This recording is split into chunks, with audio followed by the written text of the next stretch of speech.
नमस्कार, जय हिंद. मी शुभांगी सुक्रे तुम्हा सर्वांचं स्वागत करते टिक्कर मराठी पोलीस भरती या आपल्या युट्यूब चॅनलवर. तर अलंकाराची सिरीज आपण चालू केलेली आहे.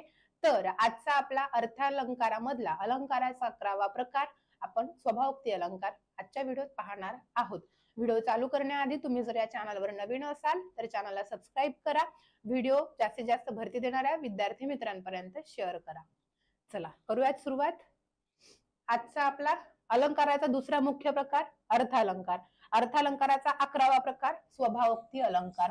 10 प्रकार ऑलरेडी आपले 10 प्रकार आणि शब्दालंकाराचे 3 प्रकार हे सगळे 13 प्रकार याच चॅनलवर अपलोड झालेले आहेत. सर्च करा आणि पाहून घ्या.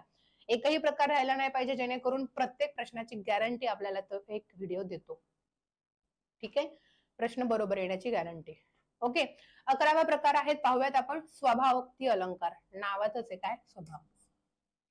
ठीक आहे, बघा जेव्हा कोणताही प्राणी, स्थळ, वस्तू व प्रसंगाचे हुबेहूब पण वैशिष्ट्यपूर्ण वर्णन जेव्हा केलं जातं असा त्या वाक्यातून जेव्हा आपल्याला बोध होतो तेव्हा स्वभावोक्ती अलंकार झाला असं आपण म्हणतो. काय म्हणजे कशाचं तरी वर्णन, जसंच्या तसं वर्णन. इन शॉर्ट लक्षात ठेवायची ट्रिक काय, एखादं ठिकाण असेल, आपण एखादा किल्ला पाहायला गेलो, आपण समजा ताजमहल पाहायला गेलो, हा जे काही, किंवा आपण येताना 2 बायकांची भांडणं चालली होती, त्या भांडणामध्ये त्या 2 बायका एकमेकांना काय बोलत होत्या असंच असं आपण घरी येऊन आईला सांगणार. स्टेप बाय स्टेप माहिती, जशीच्या तशी माहिती सांगणं म्हणजे स्वभावोक्ती अलंकार. जे काही आपण पाहिलं असेल त्याचं वर्णन, हुबेहूब वैशिष्ट्यपूर्ण वर्णन म्हणजे स्वभावोक्ती अलंकार. बघा पहिलं उदाहरण आहे आपलं, मातीत पसरले ते अतिरम्य पंख, केले वरी उदर पांडुर निष्कलंक. एक ओळ राहिली ती आपण इथे लिहून घेऊ आता. हा, चंचू तशीच उघडी, पद लांबविले, निष्प्राण देह पडला, श्रमही निमाले. ठीक आहे, आता या 2 ओळींचं काय केलेलं आहे, काय कळतंय कशाचं वर्णन आहे इथे, अतिरम्य पंख. पंख म्हणजेच अर्थातच पक्षी, पक्षाचं वर्णन इथं केलेलं आपल्याला पाहायला भेटतंय. पण कोणता पक्षी, कसा पक्षी, तर बघा मातीत पसरले ते अतिरम्य पंख. सकाळ सकाळ ग्राउंडला नाही, सकाळ सकाळ अंधार असेल, तुम्ही 5:15 ला जात असेल ना. ठीक आहे, ग्राउंड वरून येताना किती 8-8:30 ला येतं की 9 ला येतं, बरं 9 धरू आपण. 9 वाजता मी ग्राउंड वरून घरी येत असताना, म्हणजे तुम्ही घरी येत असताना मला रस्त्यामध्ये एक मातीत पसरले ते अतिरम्य पंख, मला एक पक्षी दिसलाय. पंख म्हणजे पक्षी दिसला होता. तो कसा होता, खाली माती होती, मातीमध्ये मस्तपैकी त्याचे पंख पसरून होता तो. ठीक आहे, त्याच्यानंतर केलेवरी उदर पांडुर निष्कलंक, पोट वरती होतं म्हणजे तो कसा झोपला होता, उतानाच झोपला होता. पालथा उताना माहितीये ना.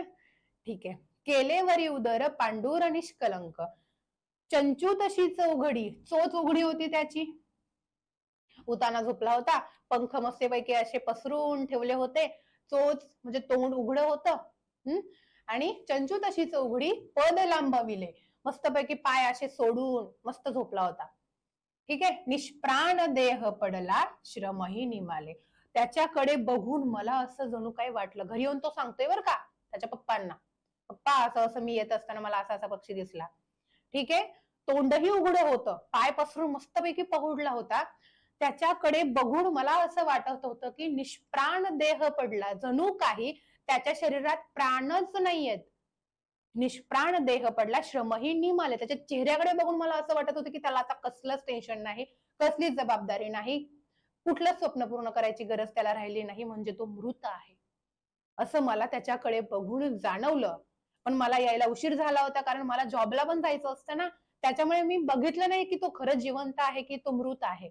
पण मला असा पक्षी तो दिसला, म्हणजे या पक्षाचं वर्णन त्याने घरी जाऊन पप्पांना सांगितलं, म्हणजे स्वभावोक्ती अलंकार. इथं काय केलेलं आहे, मृत पक्षाचे वर्णन. अशा स्टोऱ्या जर मी तुम्हाला सांगितल्या ना तर आणि तरच तुमच्या या गोष्टी लक्षात राहतात बरं, म्हणून एवढा सगळा खटाटोप. दुसरं उदाहरण आहे गणपतवाणीचं. गणपतवाणी जेव्हा विडी पित, टपरीवर गेलाय, सवय असते त्याला विडी प्यायची, जेवायला नाही दिलं तरी चालेल पण पाहिजेच. गणपतवाणी विडी पित असताना त्याच्या मनामध्ये जे विचार येऊन गेले किंवा ज्या पद्धतीने तो विडी पित होता त्याचं वर्णन इथं मी जात असताना गणपतवाणाला बघितलं. रोज बघत असतो मी त्याला, पण आज मी त्याला ऑब्झर्व केलं. असा एक मुलगा तिला सांगतोय. ठीक आहे, कोणाला समजून घ्या. हा, गणपतवाणी विडी पिताना चावायचा नुसतीच काडी, म्हणायचा अन मनाशीच की या जागेवर बांधीन माडी. काय, गणपतवाणी विडी पित असताना काडी चावत होता आणि त्याच्या मनातल्या मनातच तो म्हणत होता की मी आता इथेच मस्तपैकी माडी बांधून टाकेन माझी, माझ्याकडे एवढा पैसा आलाय की मी रोज विडी पितोय म्हणजे मी माडी बांधूच शकतो. असे त्याच्या मनामध्ये जे विचार येऊन गेले ते विचार इथं त्याने सांगितलेत. ठीक आहे, त्याच्यानंतर आहे गाला सानिध्य गाल बिलगला, गळ्याभोवती हात चिमुकला, दुजा आईच्या पुसी नयनाला, दृश्य हे बघून निवतील का ते कवी नयन. आता इथं काय सांगितलंय, माय लेकरू, आई आणि तिचं बाळ, ते दोघं कशा पद्धतीने बसले होते तिथे ते त्याचं वर्णन इथं केलंय. गाला सानिध्य गाल बिलगला, आई बाळाचा गाल आईच्या गालाला होता. ठीक आहे, गळ्याभोवती हात चिमुकला म्हणजे अर्थातच बाळाने मस्तपैकी आईला पाठीमागून येऊन मिठी मारली होती. ठीक आहे, हात चिमुकला, दुजा आईच्या पुसी नयनाला डोळ्याला पुसत होता.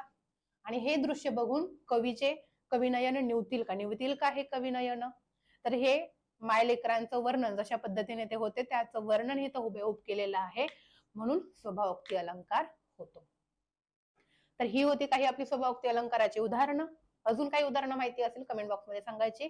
आणि पुन्हा तोच प्रश्न, माझी शिकवण्याची पद्धत, माझी समजून सांगण्याची पद्धत, माझी स्टोरी वाईज तुम्हाला हे सगळं पटवून देण्याची पद्धत कशी वाटली कमेंट बॉक्समध्ये सांगायचंय.